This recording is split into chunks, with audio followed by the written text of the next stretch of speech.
Hi everyone, and welcome to today's canning session. Today what we're canning is a Pluerry. I don't know if you've ever heard of Pluerry, but it's a cross between a plum and a cherry. This is the first year that we've been able to can these. It is a tree that is now 4 years old. The first 3 years we let the trees just grow. We don't want them to produce any fruit. We want all their energy to go into growing. So this year is the first year we have had fruit, and let me tell you, this is really, really good. It's a cross between a plum and a cherry. As I said, it has the tartness of a plum, but it's sweet like a cherry. So if you're lucky, you might find some in the grocery stores here and there, but your best bet is to look for them at farmer's market. So we're gonna go ahead and try and make some jam today. Come on, let's go into the kitchen. Let's go. So for this recipe, you're going to need 5 cups of Pluerries, all chopped and de-pitted. I'm going to add a little amaretto, about a 1/4 cup of amaretto.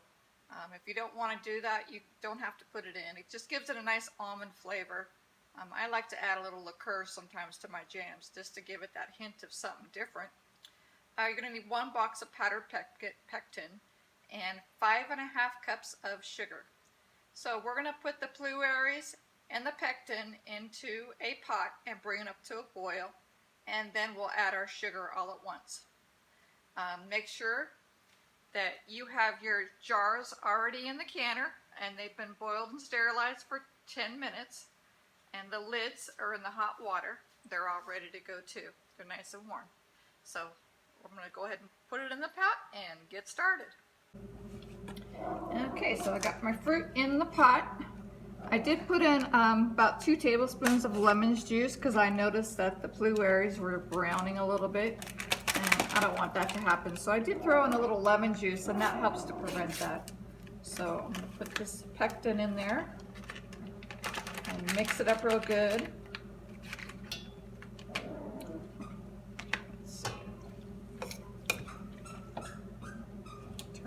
Lids off, they're all hot and ready to go, so I don't want them boiling, you just want them hot. There we go. Got the pectin all in there. Put a little more down there on the bottom. You don't want to really turn your burner on, start getting it hot until you mix the pectin in. There we go. Now I've got it going.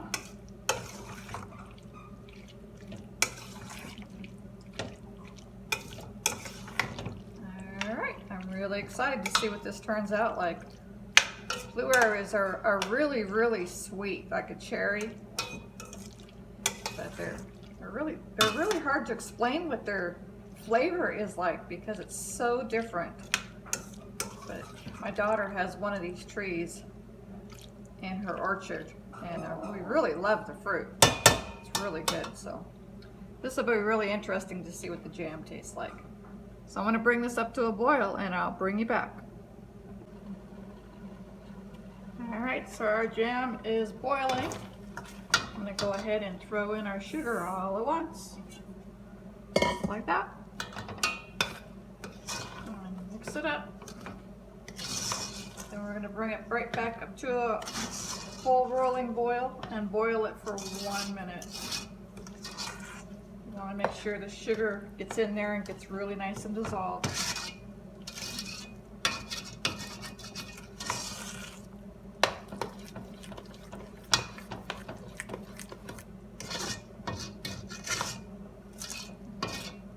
Jam is so nice because it's so flexible on what you can use it for.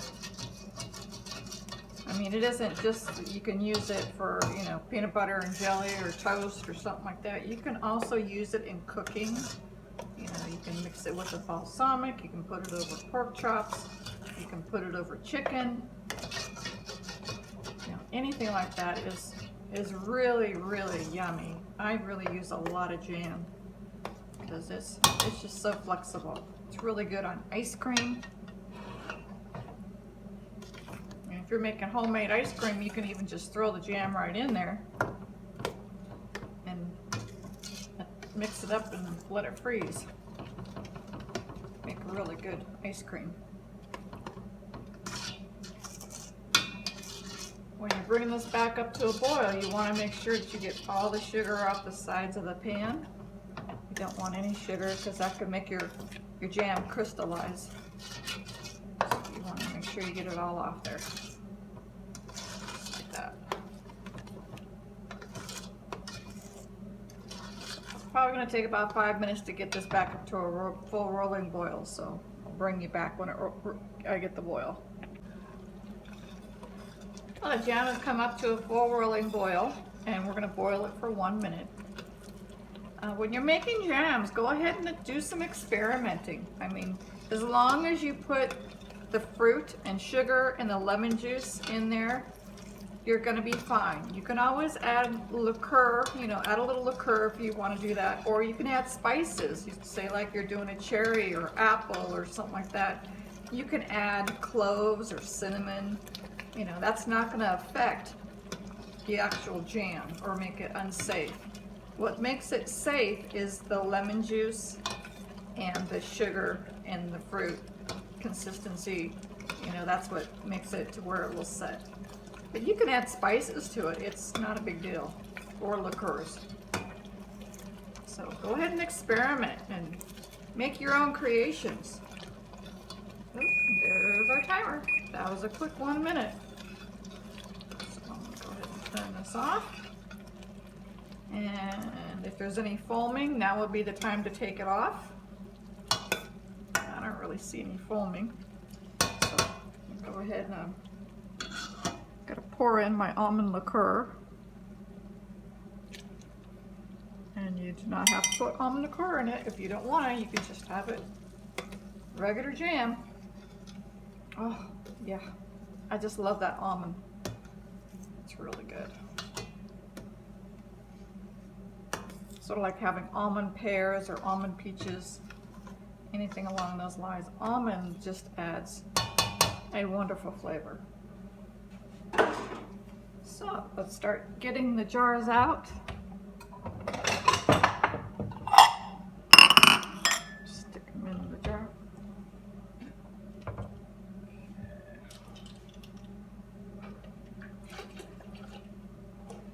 Jars in the canner, nice and hot. Ready to go.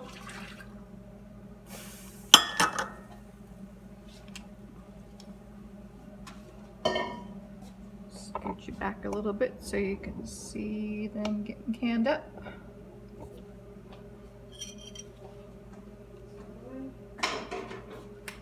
Alright. Funnel on. And we're going to do a 1/4 inch headspace. Luckily I don't have any foam on this today, so I'm going to go ahead and adding just a tad of butter. If you have a lot of troubles with foaming, the butter will take care of it. Just, just like a 1/4 teaspoon is just enough to keep it from getting a lot of foam in there. But if you have kids, kids love eating the foam. Let it cool down and let them have at it.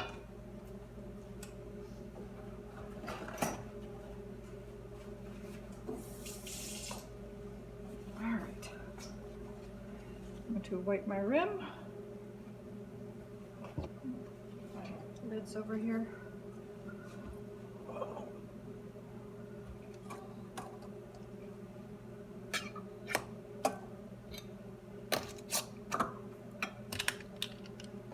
Just like that, all ready to go. Grab the next one.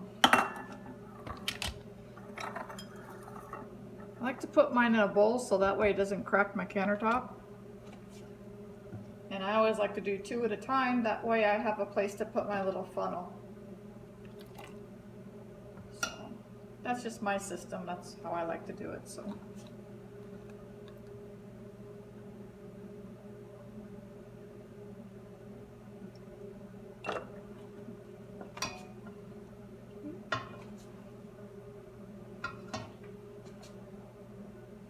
don't forget your headspace, 1 inch, 1/2 inch, 1/4 inch. It's right there on the rings. You put all 3 of those rings together. The bottom one is your 1 inch, the middle one's your 1/2 inch, the top one is your 1/4 inch. But you can always use that little plastic thing that Ball makes. I usually don't use it, so don't really need to buy it.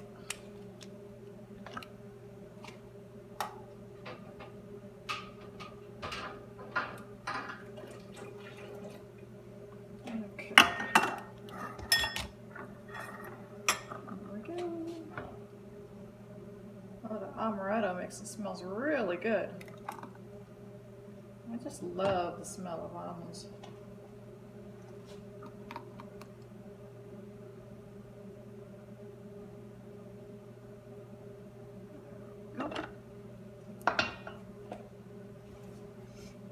Now, Pluerries are really pretty. They're kind of an orangish, peachy color on the inside. At least our variety is. So it's a whole different color.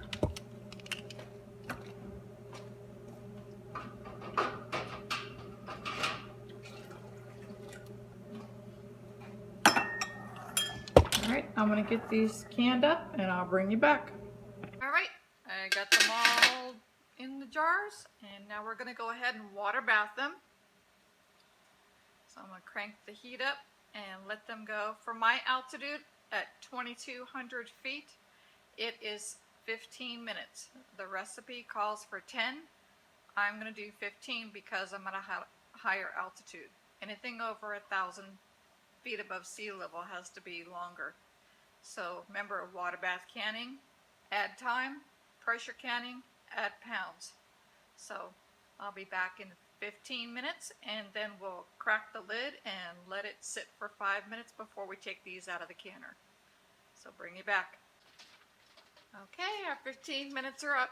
I'm going to go ahead and crack that and let it sit for another 5 minutes. As you can see, it's still boiling. We want to let it sit and cool down. 5 minutes is up, so we're going to go ahead and start pulling these out of the canner. Look at these. Isn't that beautiful? Look at that. Pluerry jam. This is what was left in there at the bottom of the pot, so I'm going to go ahead and just stick that one in the fridge. I did not can that one up. That's my tasting jar. So you can see what that looks like. It is beautiful. Pull all these out of here.